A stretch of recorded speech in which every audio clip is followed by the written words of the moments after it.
नमस्कार, आप देख रहे हैं लंच ब्रेक। आपके साथ मैं नेहा बाथम। हाथरस कांड को लेकर लगातार आक्रामक रुख दिखा रही कांग्रेस के खिलाफ आज बीजेपी ने राजस्थान में हल्ला बोल दिया। जयपुर समेत राजस्थान के तमाम जिला मुख्यालयों पर बीजेपी ने हल्ला बोल का आयोजन किया। जयपुर में सैकड़ों की तादाद में बीजेपी कार्यकर्ताओं ने सीएम आवास की तरफ कूच किया, लेकिन रास्ते में ही पुलिस ने उन्हें रोक दिया।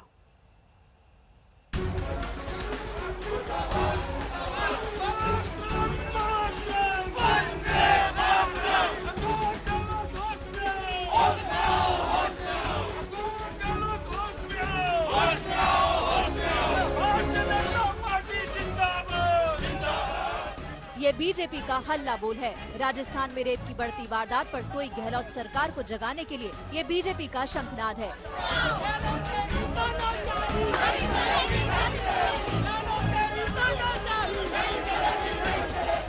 पूर्व ऐलान के मुताबिक बीजेपी के प्रदेश अध्यक्ष सतीश पूनिया की अगुवाई में हजारों बीजेपी कार्यकर्ताओं ने प्रदेश बीजेपी दफ्तर से आज सीएम आवास की तरफ कूच करना शुरू किया था। देखिए, कोरोना काल से भी ज्यादा, संक्रमण से भी बड़ी चुनौती कोई है तो वो अपराधों की है। राजस्थान अपराधों की राजधानी बन गया। 4,35,000 मुकदमे 20 महीनों में दर्ज होना, ये अपने आप में बड़ी एक वानगी है इस सरकार के कामकाज की। केवल 3,05,000 जो नेशनल क्राइम रिकॉर्ड ब्यूरो का आईपीसी की धाराओं के मुकदमे हैं, उसमें 10% मुकदमे सिर्फ दलित महिलाओं के दुष्कर्म के, हत्या के, डकैती के, बलात्कार के।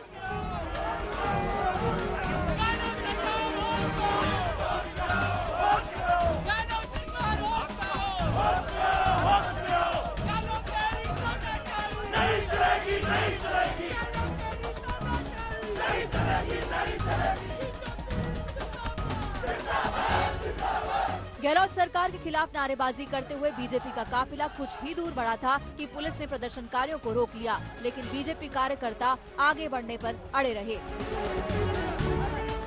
यहाँ पर किस तरह का संघर्ष चल रहा है, देखिए लगातार पुलिस और बीजेपी कार्यकर्ताओं के बीच यहाँ पर संघर्ष चल रहा है। पुलिस बल प्रयोग करके बीजेपी कार्यकर्ताओं को पीछे ले जाने की कोशिश कर रही है और यहाँ पर बीजेपी के कार्यकर्ता लगातार कोशिश कर रहे हैं मुख्यमंत्री निवास की तरफ बढ़ने का। ये प्रदेश अध्यक्ष हैं बीजेपी के सतीश पूनिया, जो पुलिस के साथ लगातार संघर्ष कर रहे हैं। जयपुर के सांसद हैं रामचंद्र बोरा, वो यहाँ पर लगातार पुलिस के संघर्ष कर रहे हैं। ये पुलिस और बीजेपी के सरकार के साथ, बीजेपी के कार्यकर्ताओं के साथ संघर्ष चल रहा है। ये कोशिश कर रहे हैं मुख्यमंत्री निवास की तरफ कूच करने के लिए और किसी भी तरह से यहाँ पर पुलिस इन्हें रोकने की कोशिश कर रही है और इसी कोशिश में यहाँ से देखा जा रहा है किस तरह से संघर्ष चल रहा है। पुलिस का कहना है कि कोरोना संबंधी प्रोटोकॉल लागू होने की वजह से इतना बड़ा मजमा लगाना गलत है, लेकिन जब बीजेपी के प्रदेश अध्यक्ष सतीश पूनिया पीछे हटने को तैयार नहीं हुए तो पुलिस ने उन्हें गिरफ्तार कर लिया। बीजेपी के प्रदेश अध्यक्ष सतीश पूनिया को पुलिस ने गिरफ्तार कर लिया है और गिरफ्तार करके यहाँ से ले जाने की कोशिश की जा रही है। लगातार यहाँ पर वो चल रहा है, कार्यकर्ता गाड़ी पुलिस की जाने नहीं दे रहे हैं और जो पुलिस है वो सतीश पूनिया को गिरफ्तार करके ले जाना चाह रही है। पुलिस सतीश पूनिया पर चार्ज लगा रही है कि कोरोना को देखते हुए धारा 144 लगा है और धारा 144 में इतने सारे लोगों को लेकर आए हैं, इसे लेकर यहाँ पर संघर्ष कर रहा है। आज तक की टीम पूरे घटनाक्रम को पल पल कवर करने के लिए वहां मौजूद थी। ये कहाँ ले जा रहे हैं पता नहीं, ये जाने, पुलिस जाने।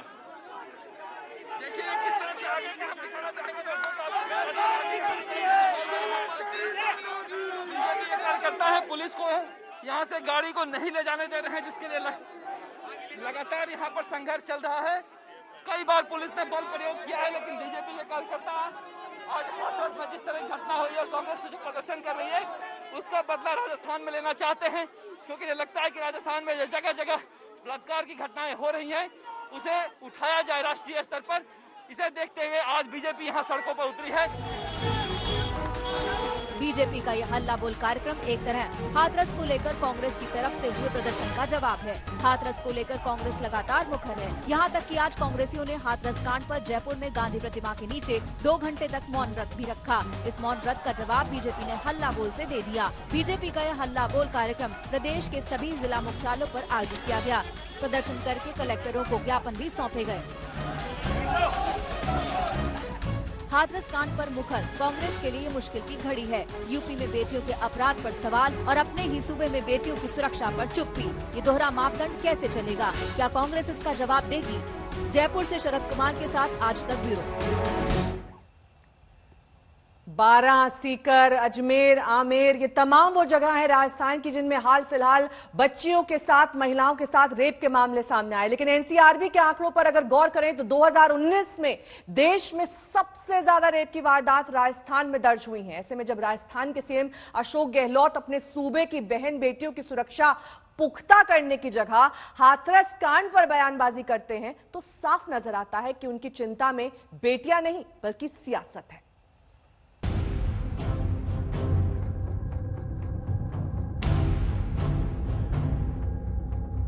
क्या राजस्थान है देश का रेप कैपिटल? बलात्कार केस में टॉप पर राजस्थान। राजस्थान में ये क्या हो रहा है? राजस्थान में रेप पर बढ़ती वारदात पर पहली बार सियासी बवाल शुरू हुआ है। बीजेपी सड़कों पर उतरी और राजस्थान में बढ़ रहे इस महापाप की समस्या को पुरजोर तरीके से उठाया। संक्रमण से भी बड़ी चुनौती कोई है तो वो अपराधों की है। राजस्थान अपराधों की राजधानी बन गया। 4,35,000 मुकदमे 20 महीनों में दर्ज होना, ये अपने आप में बड़ी एक वानगी है इस सरकार के कामकाज की। केवल 3,05,000 जो नेशनल क्राइम रिकॉर्ड ब्यूरो का आईपीसी की धाराओं के मुकदमे हैं, उसमें 10% मुकदमे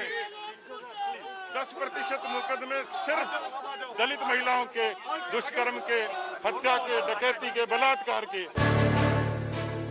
जी हाँ, राष्ट्रीय अपराध अन्वेषण ब्यूरो यानी एनसीआरबी के मुताबिक रेप केस के मामलों में राजस्थान देश में टॉप पर है।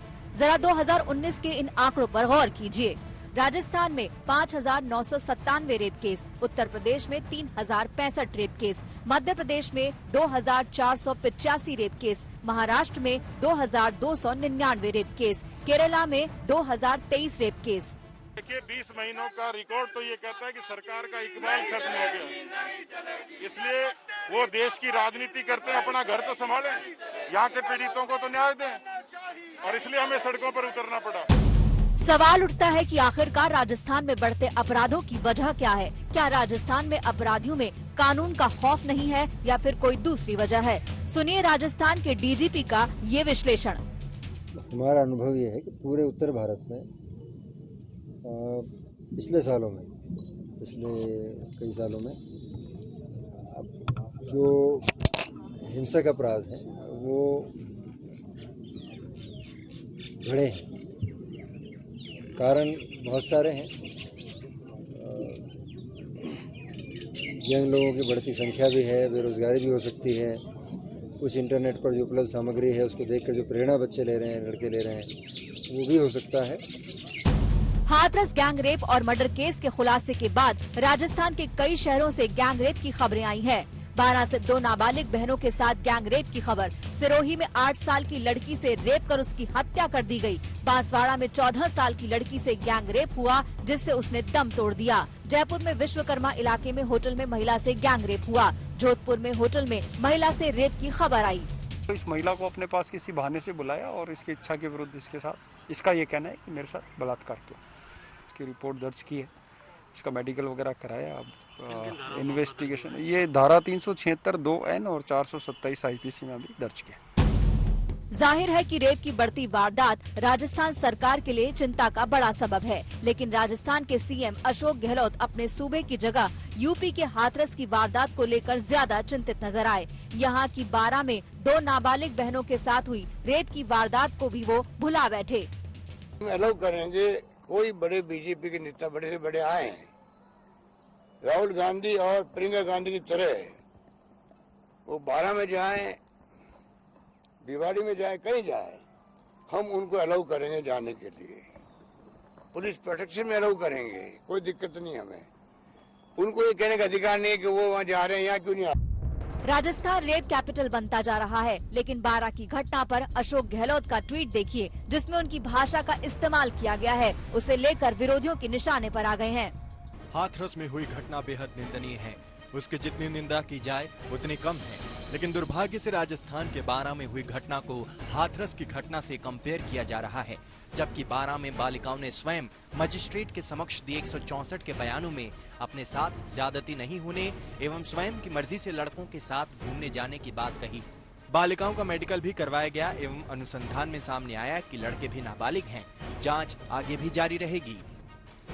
लड़की अपनी मर्जी से लड़कों के साथ घूमने गई थी। बेहतर होता शब्दों के साथ मुख्यमंत्री थोड़ी संवेदनशीलता बरतते। बड़ा सवाल ये है कि राजस्थान में रेप की बढ़ती वारदातों पर क्या जवाब है गहलोत के पास।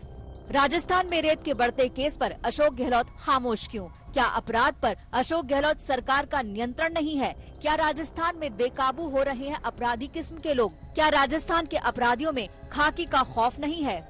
गहलोत तो खामोशी की मूर्ति बने हुए हैं। सचिन पायलट जरूर पिछले दिनों आज तक पर जवाब देने सामने आए। आप आंकड़ों का खेल खेलना चाहती हैं। आज बहन बेटियों के साथ बलात्कार हो रहा है, मुख्यमंत्री कुछ कर नहीं रहे हैं, हम न्याय मांग रहे हैं, तो आप हमसे सवाल पूछ रहे हैं। मतलब राजनीति करने का मतलब है कि सिर्फ चुनाव की वोट लेनी है, लेकिन किसी की आवाज बनना कोई जुर्म है क्या? आप कह रही हैं 3000 यहाँ हुआ, 5000 वहां। मैं कहता हूँ सब बलात्कारियों को सजा हो, सबको सजा की मौत की सजा दे दो। रेप की वारदात सभ्य समाज पर बहुत बड़ा दाग है। ये चाहे यूपी में हो, चाहे राजस्थान में या किसी अन्य सूबे में, इस पर राजनीति नहीं होनी चाहिए। ऐसे में जरूरी है कि हर सरकार दूसरे राज्यों को देखने की बजाय अपने सूबे की बहन बेटियों की सुरक्षा सुनिश्चित करे। जयपुर से शरद कुमार के साथ आज तक ब्यूरो। सुशांत मामले में सुसाइड की थ्योरी सामने आ रही है, उस पर अब मुंबई पुलिस कमिश्नर परमबीर सिंह ने अपनी चुप्पी तोड़ी है। मुंबई पुलिस कमिश्नर ने कहा कि सुशांत मामले में मुंबई पुलिस के खिलाफ झूठा कैंपेन चलाया गया।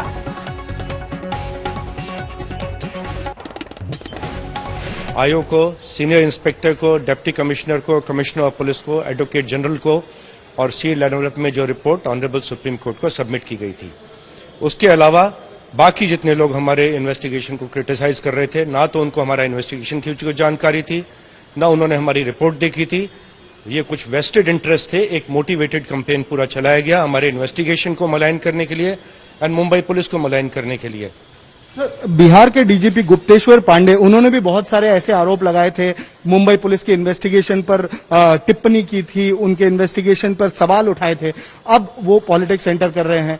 इस बारे में सर आपका क्या कहना है कि गुप्तेश्वर पांडे जो खुद एक पुलिस ऑफिसर थे, he was head of a police force in a state, but उसके बावजूद वो बहुत सारे आक्षेप उठा रहे थे मुंबई पुलिस के इन्वेस्टिगेशन। देखिए, हमारे जो सबसे बड़ी जो इस देश की कोर्ट है, ऑनरेबल सुप्रीम कोर्ट, वहां हमने अपनी रिपोर्ट सबमिट की थी, प्रोग्रेस रिपोर्ट, जिस पे सुप्रीम कोर्ट ने पूरा समाधान व्यक्त किया था, सेटिस्फेक्शन दिखाई थी। एंड सुप्रीम कोर्ट ने मुंबई पुलिस का इन्वेस्टिगेशन ट्रांसफर नहीं किया था सीबीआई को, बिहार का इन्वेस्टिगेशन ट्रांसफर किया गया था और ये आदेश दिया था कि अगर during investigation of unnatural death Mumbai police इस निष्कर्ष पर पहुंचती है कि कुछ इसमें गुनाह बनता है तो that FIR will be transferred. और आगे जाके बैंड्रा पुलिस स्टेशन में एक और एफआईआर भी दाखिल हुआ, जहां पे अबेटमेंट ऑफ सुसाइड का एंड इलीगल ड्रग्स वगैरह सप्लाई करने का चार्ज भी कुछ सुशांत सिंह परिवार के सदस्यों के ऊपर लगा। वो भी एफआईआर दाखिल करके हमने सीबीआई को ट्रांसफर कर दिया है एंड सीबीआई उसमें आगे की कार्रवाई, वो आवश्यक कार्रवाई करेगी। एक प्रोपेगेंडा चल रहा था, एक तरीके से एक प्रोपेगेंडा चलाया जा रहा था कि मुंबई पुलिस अपनी इन्वेस्टिगेशन ठीक से नहीं कर रही है, ऑटोप्सी ठीक से नहीं की गई, ऑटोप्सी रात में कर दी गई, उसमें बहुत सारे पॉइंट्स मिस कर दिए गए, प्रोफेशनल तरीके से ऑटोप्सी नहीं की गई, इन्वेस्टिगेशन में क्वेश्चंस रेज किए, कुछ sections of media, social media पर कैंपेन चलाया जा रहा था। क्या उन पर कोई तरीके का एक्शन ले सकती है मुंबई पुलिस अब? जैसा मैंने पहले भी कहा कि जो कूपर हॉस्पिटल के डॉक्टर्स थे, हमारे फोरेंसिक एक्सपर्ट्स थे, उन्होंने पूरी एविडेंस एग्जामिन की थी। सीन ऑफ क्राइम के बारे में भी बार बार सवाल उठाया जाता है कि उसकी सैंक्टिटी नहीं बना के रखी गई थी। जब तक कि डॉक्टर्स की टीम और फोरेंसिक एक्सपर्ट्स ने एग्जामिन नहीं कर लिया था सीन ऑफ क्राइम, उसका पूरा प्रोटेक्ट किया गया था, उसके बाद ही रिलीज किया गया था। सो ये भी एक झूठा चार्ज है और उन्होंने अपना एक प्रोफेशनल रिपोर्ट सबमिट किया था जो कि हमारे इन्वेस्टिगेशन का हिस्सा है और वो भी हमने ऑनरेबल सुप्रीम कोर्ट को दिखाया था। एक कैंपेन चलाया, किस कारण से चलाया, क्या मोटिवेशन थी, क्या वेस्टेड इंटरेस्ट थे इसके पीछे, मैं उसके बारे में कमेंट करना नहीं चाहूंगा। लेकिन अगर किसी सोशल मीडिया के जरिए या किसी मार्फत अगर इंफॉर्मेशन टेक्नोलॉजी एक्ट के कुछ सेक्शंस का वायलेशन हुआ है तो अवश्य ही हम उसको एग्जामिन करना चाहेंगे। And honourable high court Mumbai में भी एक रिट फाइल की है कुछ रिटायर्ड सीनियर पुलिस ऑफिसर्स ने, वो भी ऑनरेबल हाई कोर्ट सुनने वाली है और उसमें भी कुछ ऐसे चैनल्स का रोल अवश्य एग्जामिन होने वाला है जो कि एक झूठा कैंपेन मुंबई पुलिस के खिलाफ, मुंबई पुलिस को डिस्क्रेडिट करने के लिए, मुंबई की जनता को का जो भरोसा है मुंबई पुलिस को उसको हिलाने के लिए पूरा एक कैंपेन चला रहे थे। एंड मुझे विश्वास है कि ऑनरेबल हाई कोर्ट उनका रोल भी अवश्य एग्जामिन करेगी इस जुरिस्डिक्शन की हियरिंग के दौरान। 8 तारीख को उसकी डेट है और वहां भी सच्चाई सामने आने वाली है। एक तरीके से एक जनता को गुमराह किया गया, पूरे जो मासेस हैं, महाराष्ट्र के सिटीजन हैं, इनफैक्ट पूरे देश की जनता को गुमराह किया गया। ये प्रेजुडिस, ये एक तरीके से मिसगाइड करते हुए, मिस इन्फॉर्म करते हुए कि सुशांत ने सुसाइड नहीं किया है, जबकि प्राइमा फेसी जो प्रोविजनल पोस्टमार्टम रिपोर्ट थी वो क्लियर ये इंडिकेट कर रही थी कि ये एक सुसाइड का केस है। इसमें किसी भी तरीके का फाउल प्ले ना फैमिली ने एलेज किया था ना किसी ने एलेज किया था, फिर भी ये प्रोपेगेंडा चलाया जा रहा है। देखिए, कूपर हॉस्पिटल एंड हमारे फोरेंसिक एक्सपर्ट्स की रिपोर्ट हमने पूरी शेयर करी। ऑनरेबल सुप्रीम कोर्ट के आदेश के बाद हमने पूरा सीबीआई से, जो कि एक बहुत ही प्रोफेशनल एजेंसी है, पूरी इन्वेस्टिगेशन शेयर करी। और अब मीडिया के माध्यम से मुझे पता लगा है कि एम्स का जो पैनल था जिन्होंने पूरा रिपोर्ट एग्जामिन किया, सबसे हाई प्रोफेशनल एजेंसी जो इंडिया की है वो एम्स है, फोरेंसिक से रिलेटेड या मेडिको लीगल एग्जामिनेशन से संबंधित। एंड मीडिया के मार्फत से मालूम पड़ा है कि उन्होंने भी कूपर हॉस्पिटल फोरेंसिक एक्सपर्ट्स की फाइंडिंग से एग्री हुए हैं। तो मुझे इसमें आश्चर्य नहीं होता, बिकॉज हमारे डॉक्टर्स, हमारे फोरेंसिक एक्सपर्ट्स ने भी एक बहुत ही प्रोफेशनल काम किया था। सर, जैसा कि आपने बताया कि आईटी एक्ट के तहत कुछ जो मिसक्रिएंट्स हैं या कुछ सेक्शंस हैं जो डिस्क्रेडिट करना चाह रहे थे मुंबई पुलिस को, मिस इन्फॉर्म कर रहे थे लोगों को, गलत इन्फॉर्मेशन पेडल की जा रही थी, उन पर एक्शन ली जा सकती है। तो क्या ये action Mumbai police suo motu लेगी या जो रिट पिटीशन फाइल हुआ हाईकोर्ट में उसके डिसीजन के बाद लेगी? तो हम वेट करेंगे ऑनरेबल हाईकोर्ट के आदेश का। 8 तारीख को डेट है, उसमें उसका इंतजार करके फिर आगे क्या स्टेप्स क्या होंगे उसके बारे में निर्णय लिया जाएगा। Thank you very much.